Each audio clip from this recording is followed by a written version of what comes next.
Ellie, boot up the toilets!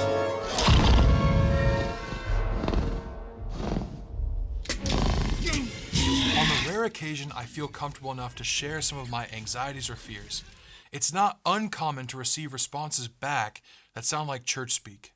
Jesus tells us not to worry. Let go and let God. Oh, ye of little faith.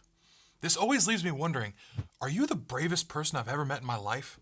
Seriously, it almost seems like some Christians never experience fear, and that makes me feel pretty alone when I do. Even Jesus said, "Can any of you by worrying add 1 hour to your life?"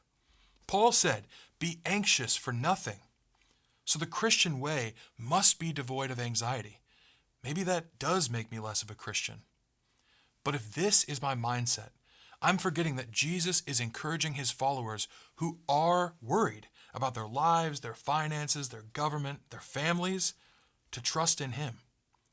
Paul is speaking to a church who is currently experiencing anxiety, but he's not condemning them for this state.